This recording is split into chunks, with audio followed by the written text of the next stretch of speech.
Hi ಎಲ್ಲರಿಗೂ welcome to ಗೃಹಿಣಿ TV friends, ಇವತ್ತಿನ ಟೈಲರಿಂಗ್ ಕ್ಲಾಸಲ್ಲಿ ಯೋಕ್ ಫ್ರಾಕ್ ಸ್ಟಿಚಿಂಗ್ ಹೇಗೆ ಮಾಡೋದು ಅಂತ ತಿಳಿಸ್ಕೊಡ್ತೀನಿ. ಇಂಡಿಯನ್ ವಿಡಿಯೋದಲ್ಲಿ ನಾನು ಯೋಕ್ ಫ್ರಾಕ್ ಕಟಿಂಗ್ ತೋರಿಸ್ಕೊಟ್ಟಿದ್ದೆ. ಆ ವಿಡಿಯೋ ನೋಡಿಲ್ಲ ಅಂದರೆ ಕೆಳಗಡೆ ಡಿಸ್ಕ್ರಿಪ್ಷನ್ ಬಾಕ್ಸಲ್ಲಿ ಲಿಂಕ್ ಕೊಟ್ಟಿರ್ತೀನಿ, ಚೆಕ್ ಮಾಡಿ. ನೀವು ನಮ್ಮ ಚಾನಲ್ಗೆ ಸಬ್ಸ್ಕ್ರೈಬ್ ಆಗಿಲ್ಲ ಅಂದರೆ ಸಬ್ಸ್ಕ್ರೈಬ್ ಬಟನ್ನ ಕ್ಲಿಕ್ ಮಾಡಿ, ಪಕ್ಕದಲ್ಲಿ ಕಾಣುವ ಬೆಲ್ ಐಕನ್ನ ಆಲ್ ಆಪ್ಷನ್ ಸೆಲೆಕ್ಟ್ ಮಾಡಿ. ನಾನು ಹಾಕೋ ಎಲ್ಲ ವಿಡಿಯೋಗಳ ನೋಟಿಫಿಕೇಷನ್ ಫಸ್ಟ್ ನಿಮಗೆ ಬರುತ್ತೆ. ಫ್ರೆಂಡ್ಸ್, ನಾನು ಮೊದಲಿಗೆ ಯೋಕ್ ಪಾರ್ಟ್ನ ಸ್ಟಿಚಿಂಗ್ ಮಾಡ್ಕೋತಾ ಇದ್ದೀನಿ. ಸುತ್ತ ಒಂದು ರೌಂಡು ಮತ್ತು ಸೆಂಟ್ರಲ್ ಒಂದು ರೌಂಡು ಸ್ಟಿಚಿಂಗ್ ಮಾಡ್ಕೋತೀನಿ. ಎರಡು ಸೈಡು ಹಾಫ್ ಇಂಚಸ್ ಸ್ಟಿಚ್ ಮಾಡ್ಕೊಳ್ಳಿ. ಯೋಕ್ ಪಾರ್ಟಲ್ಲಿ 2 ಪೀಸ್ ಇದೆ, ಅವೆರಡನ್ನೂ ಜೊತೆಯಾಗಿ ಇಟ್ಕೋಬೇಕು. ಎಲ್ಲೂ ಜರುಗ್ದಂಗೆ ನೀಟಾಗಿ ನೋಡ್ಕೊಂಡು ಸ್ಟಿಚ್ ಮಾಡ್ಕೊಳ್ಳಿ. ಫ್ರೆಂಡ್ಸ್, ನೀವು ತುಂಬ ಚೆನ್ನಾಗಿ ನನ್ನ ಚಾನಲ್ನ ಸಪೋರ್ಟ್ ಮಾಡ್ತಾಯಿದ್ದೀರಾ. ಖಂಡಿತ ನೀವು ಕೇಳಿರೋ ವೀಡಿಯೋಸ್ಗಳನ್ನ ನಾನು ಮುಂದಿನ ದಿನಗಳಲ್ಲಿ ಅಪ್ಲೋಡ್ ಮಾಡ್ತೀನಿ. 2 ಸೈಡು ನಾನು ಸ್ಟಿಚ್ ಮಾಡ್ಕೊಂಡಾಮೇಲೆ 2 ಸೈಡು ನಾನು ನಾಚ್ ಮಾಡ್ಕೋಬೇಕು. ಸ್ವಲ್ಪನೇ ಥ್ರೆಡ್ ಕಟ್ ಆಗ್ದಂಗೆ ನೋಡ್ಕೊಂಡು ಕಟ್ ಮಾಡ್ಕೊಳ್ಳಿ. ಮತ್ತು ಸೆಂಟ್ರಲ್ಲು ನಾಚ್ ಮಾಡ್ಕೊಳ್ಳಿ, ಸುತ್ತ ಮಾಡ್ಕೊಳ್ಳಿ. ನಂತರ ಒಂದು ಸೈಡ್ ಕಟ್ ಮಾಡ್ಕೋತಾ ಇದ್ದೀನಿ. ಕಟ್ ಮಾಡ್ಕೊಂಡಾಗ ನಾವು ಸ್ಟಿಚಿಂಗ್ ಮಾಡಿರೋ ಇದು ಕಡೆ ಓಪನ್ ಆಗಬಾರ್ದು ಅಂಥೇಳಿ ಲಾಕ್ ಮಾಡ್ತಾಯಿದ್ದೀನಿ. 4 ಸೈಡು ರಫ್ ಮಾಡ್ಕೊಂಡಾಮೇಲೆ ಪೀಸ್ನ ನಾವು ಟರ್ನ್ ಮಾಡಬೇಕು.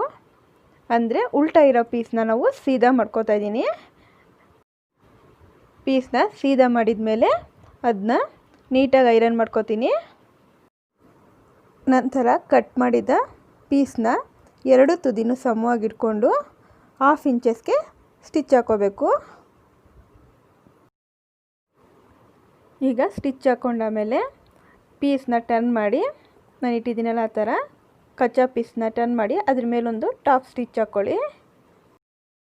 ಜಾಯಿಂಟ್ ಹಾಕಿರೋ ಜಾಗ ಇಟ್ಕೊಂಡು ಫೋಲ್ಡ್ ಮಾಡ್ಕೊಳ್ಳಿ. ಒಂದು ಫೋಲ್ಡು ಮತ್ತು ಇನ್ನೊಂದು ಫೋಲ್ಡು. ಟೋಟಲು ನಾವು ಅನ್ಫೋಲ್ಡಲ್ಲಿ 2 ಡಬಲ್ ಫೋಲ್ಡ್ ಮಾಡ್ಕೋಬೇಕು. ಟೋಟಲ್ 4 ಪೀಸ್ ಬರೋ ಥರ ನಾವು ಫೋಲ್ಡ್ ಮಾಡ್ಕೊಂಡಿದ್ದೀವಿ. ಅದಕ್ಕೆ ಈಗ ನೀಟಾಗಿ ಪಿನ್ ಮಾಡ್ಕೋತೀನಿ. ಅದು ಜರುಗ್ದಂಗೆ ಪಿನ್ ಮಾಡ್ಕೋತೀನಿ.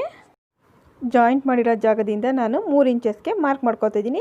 ಈ 3 ಇಂಚಸ್ಸು 1 ವರ್ಷದಿಂದ 2 ವರ್ಷದ ಮಕ್ಕಳಿಗೆ ಮಾರ್ಕ್ ಮಾಡ್ಕೋಬೋದು. ಮತ್ತು 3 ವರ್ಷದಿಂದ 4 ವರ್ಷದ ಮಕ್ಕಳಿಗಾದರೆ 3.5 ಇಂಚಸ್ ಮಾರ್ಕ್ ಮಾಡ್ಕೊಳ್ಳಿ. 4 ಪೀಸು ಸಮವಾಗಿ ಇಟ್ಕೊಂಡಿರ್ತೀವಲ್ಲ, ಆ 4 ಪೀಸ್ಗೂ ನಾವು ಮಾರ್ಕ್ ಮಾಡ್ಕೋಬೇಕು. ನಾವು ಕಟ್ ಮಾಡಿ ಇಟ್ಕೊಂಡಿರೋ ಪೈಪಿಂಗ್ ಪೀಸಲ್ಲಿ ಒಂದು ಸೈಡ್ ಹಾಫ್ ಇಂಚಸ್ಸು, ಇನ್ನೊಂದು ಸೈಡ್ ಹಾಫ್ ಇಂಚಸ್ಸು ಮಡಚಿ ಸೆಂಟ್ರಿಗೆ ಫೋಲ್ಡ್ ಮಾಡಿ, ನಂತರ ಇದ್ರ ಮೇಲೆ ನೀಟಾಗಿ ಐರನ್ ಮಾಡ್ಕೊಳ್ಳಿ. ಫ್ರೆಂಡ್ಸ್, ನಾನೀಗ ಐರನ್ ಮಾಡ್ಕೊಬಂದಿದ್ದೀನಿ.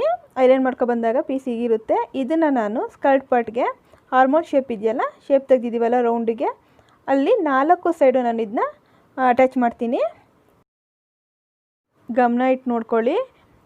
ಪೈಪಿಂಗ್ ಪೀಸ್ ಮಧ್ಯ ನಾನು ಸ್ಕರ್ಟ್ ಪಾರ್ಟ್ನ ಹಾರ್ಮೋನ್ ಶೇಪ್ ಕಟ್ ಮಾಡಿದ್ನಲ್ಲ, ಆ ಪೀಸ್ನ ಇಟ್ಟು ಅದ್ರ ಮೇಲ್ಗಡೆ ನಾನು ಸ್ಟಿಚ್ ಹಾಕ್ಕೋತಾ ಇದ್ದೀನಿ.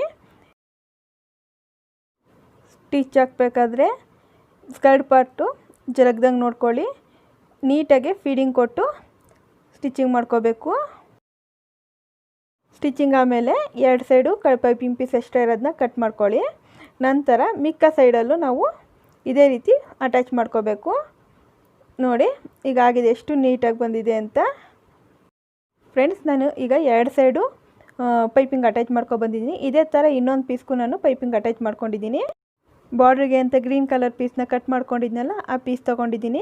ಅದನ್ನ ಓಪನ್ ಮಾಡ್ಕೋತಾ ಇದ್ದೀನಿ.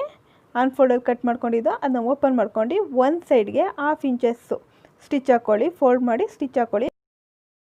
ಇದೇ ರೀತಿ ಇನ್ನೊಂದು ಸೈಡ್ ಪೀಸ್ ಇದೆಯಲ್ಲ ಬಾರ್ಡ್ರು, ಅದನ್ನು ಸಹ ಹಿಂಗೆ ಸ್ಟಿಚ್ ಹಾಕೋಬೇಕು. ಫ್ರೆಂಡ್ಸ್, ಸ್ಕರ್ಟ್ ಪಾರ್ಟ್ ತೊಗೊಂಡಿದ್ದೀನಿ.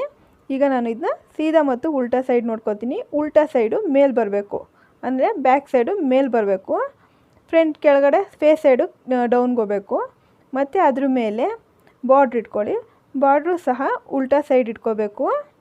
ಎರಡನ್ನೂ ಸಮವಾಗಿ ಇಟ್ಕೊಂಡು ಹಾಫ್ ಇಂಚಸ್ಗೆ ಸ್ಟಿಚ್ ಹಾಕ್ಕೊಳ್ಳಿ.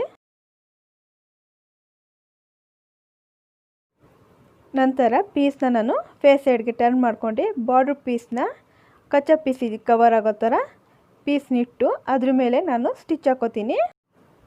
ಫ್ರೆಂಡ್ಸ್, ಇದೇ ರೀತಿ ಇನ್ನೊಂದು ಪೀಸ್ನೂ ಕೂಡ ನಾನು ಬಾರ್ಡ್ರ್ ಪೀಸ್ ಇಟ್ಟು ಅಟ್ಯಾಚ್ ಮಾಡ್ಕೊಂಡಿದ್ದೀನಿ. ಫ್ರೆಂಡ್ಸ್, ಈಗ ಸ್ಕರ್ಟ್ ಪಾರ್ಟ್ನ ಮೇಲ್ಭಾಗ ಅಂದರೆ ಆರ್ಮೋಲ್ ಶೇಪ್ ಇದೆಯಲ್ಲ, ಆ ಜಾಗದಲ್ಲಿ ನಾನು ಈ ಬ್ಯಾಕ್ ಸೈಡ್ಗೆ ಡಬಲ್ ಫೋಲ್ಡಲ್ಲಿ ನಾನು ಸ್ಟಿಚ್ ಮಾಡ್ಕೋತೀನಿ. ಯಾಕಂದರೆ ಅದು ಓಪನ್ ಆಗಬಾರ್ದು, ದಾರ ಥರ ಬರಬಾರ್ದು ಅಂತ ಹೇಳ್ಬಿಟ್ಟು ನಾನು ಅದನ್ನ ಡಬಲ್ ಫೋಲ್ಡಲ್ಲಿ ಸ್ಟಿಚ್ ಹಾಕೋತಿದ್ದೀನಿ.